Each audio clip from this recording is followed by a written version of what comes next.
Alright, so the Jamaican government recently signed a deal with the United States. It's called a TCN agreement, and in this case, TCN stands for Third Country Nationals. Under this deal, Jamaica has agreed to temporarily receive people who the US is trying to deport, while their cases or their onward travel get sorted out. Simply enough, right? Except almost nothing about how this has been explained to the Jamaican public has actually been simple. So let's take a minute to go through it. According to the National Security Minister, that's Dr. Horace Chang, the people covered under this deal are not being permanently settled in Jamaica. They'll stay only while arrangements are made for them to move on. The initial group, he says, is capped at 25 people every 2 weeks. Sounds simple, alright. Now here's where it starts to get a little bit confusing. Ambassador Audrey Marks, a government minister, came out and said the agreement is highly regulated and federally funded, and stated flat out that anyone with a criminal conviction will not be allowed into Jamaica under this deal. Fine. But in the same breath, she also said, and I want to get this exactly right, while the MOU has been signed, its full operationalization is yet to be complete. So the full information on how it will work is still being worked out. So which is it exactly? Is this a highly regulated system with ironclad protections?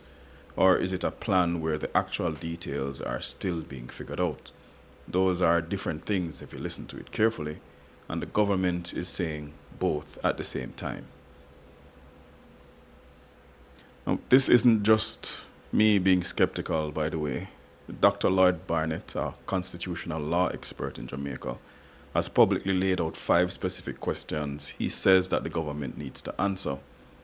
Things like, if these people entered the US as asylum seekers, is Jamaica helping return them to a country where they could face torture or persecution?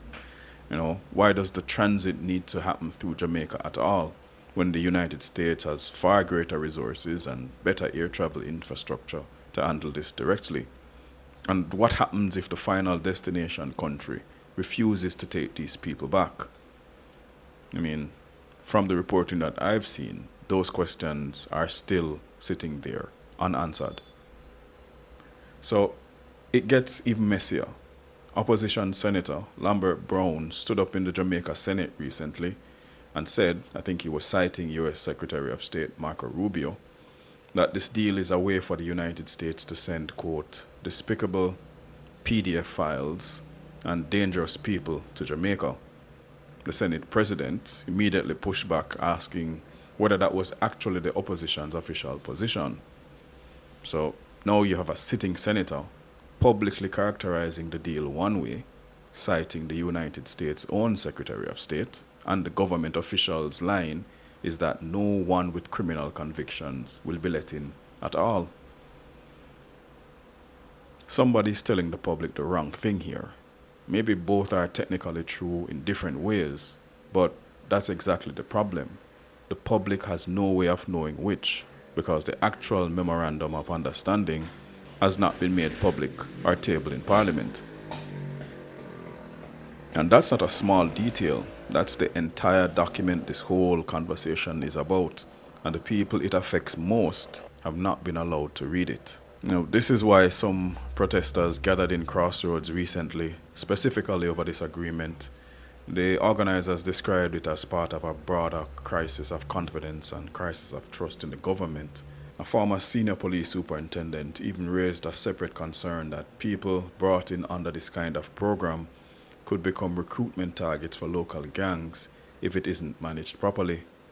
And to be fair to the government, Ambassador Marks did push back on that idea that this undermines Jamaican security gains, pointing out that murders were down 23% as of late June, and asking why a government focused on reducing crime would deliberately bring in danger.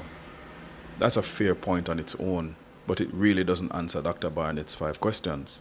It doesn't explain the contradiction between highly regulated and still being worked out, and it doesn't explain why the actual agreement still has not been shown to the public. So here's where I land on this. I don't think every confusing government statement is necessarily a cover up. Sometimes an agreement really is signed before every operational detail is nailed down. It happens from time to time. But when you have a constitutional lawyer publicly listing unanswered questions, a government minister making two statements that don't quite line up, I mean, a sitting senator citing the United States' own top diplomats to characterize the deal in the most alarming terms possible, and the actual document still hasn't been shown to the people who will be affected by it. You really don't have a confusing rollout. What you have is a trust problem.